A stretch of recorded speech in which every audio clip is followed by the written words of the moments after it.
The village of Sundara was a quiet place, nestled between rolling hills and dense forests. For 10-year-old Aryan, it was home. He spent his days helping his father, Ravi, tend to their small farm and exploring the woods with his best friend, Samir. Life was simple, but it was enough. One evening, as the sun dipped below the horizon, Aryan heard the rumble of engines. He peeked out the window and saw 3 black SUVs rolling into the village. Men in dark uniforms stepped out, their faces obscured by masks. Aryan's heart raced as they kicked down the door of their house. His father tried to fight them off, but they overpowered him.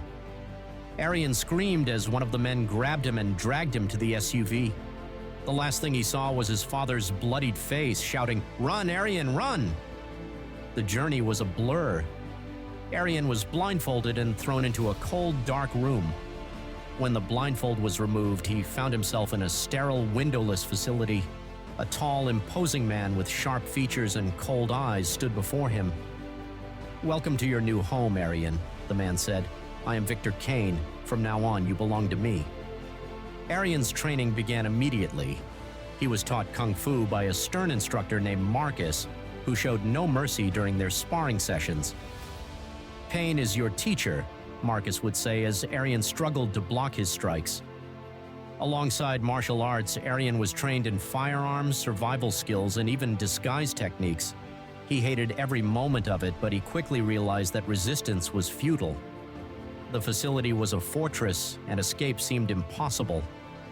As the months turned into years, Aryan's skills grew.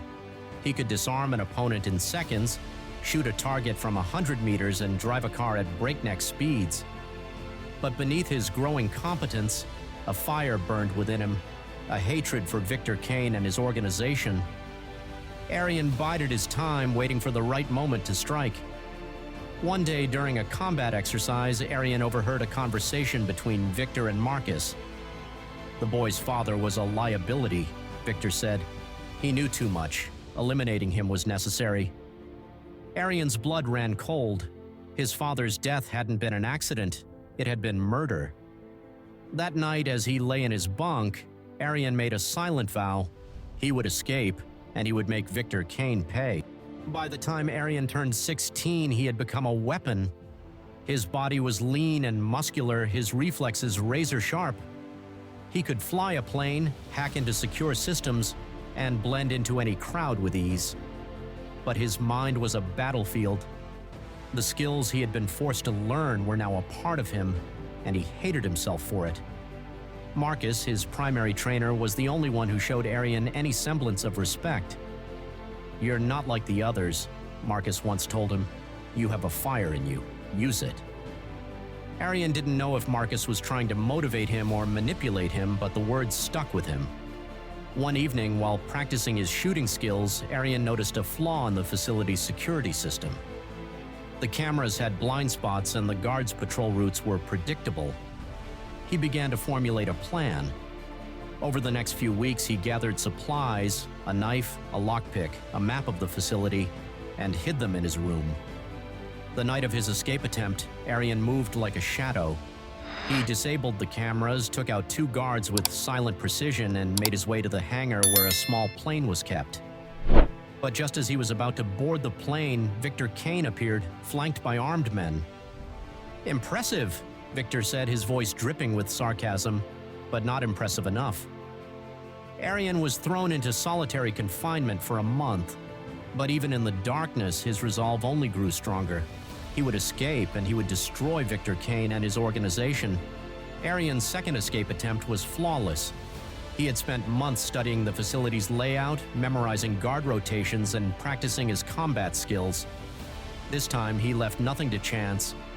Using a homemade explosive, he created a diversion in the east wing of the facility. As the guards rushed to investigate, Aryan made his way to the hangar. He neutralized the remaining guards, hijacked a plane, and flew into the night sky. For the first time in years, Aryan was free, but he knew Victor Kane would not let him go so easily. Instead of hiding, Aryan decided to fight back. He tracked down Ethan, a former member of the organization who had defected after a falling out with Victor. Ethan provided Aryan with information about the organization's operations and key members. Aryan's first target was Jai, a low-ranking enforcer who had been present during his abduction. He found Jai in a seedy bar, drunk and unaware of the danger lurking in the shadows. Aryan confronted him, his voice cold and steady. "Do you remember me?" he asked. Before Jai could respond, Aryan struck, leaving no trace of his presence. The hunt had begun. One by one, Aryan dismantled the organization. He used his skills to infiltrate their operations, gather intelligence, and eliminate their members.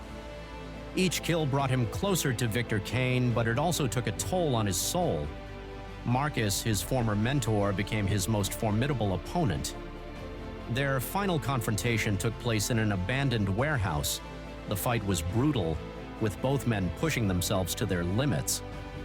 In the end, Aryan emerged victorious, but not without scars, both physical and emotional. As the organization crumbled, Victor Kane grew increasingly desperate. He sent his best men after Aryan, but none could match his skill and determination. The final showdown took place at the organization's headquarters, a heavily fortified compound in the mountains.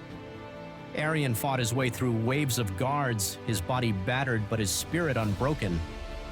Victor Kane awaited him in the control room, a smug smile on his face.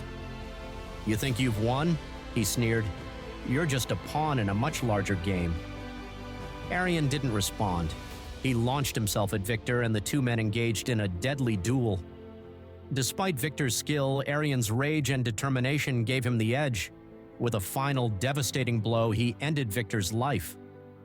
As the compound burned around him, Aryan walked away, a free man at last. But he knew his journey was far from over. He had been trained to kill, but now he would use his skills to protect the innocent and fight for justice.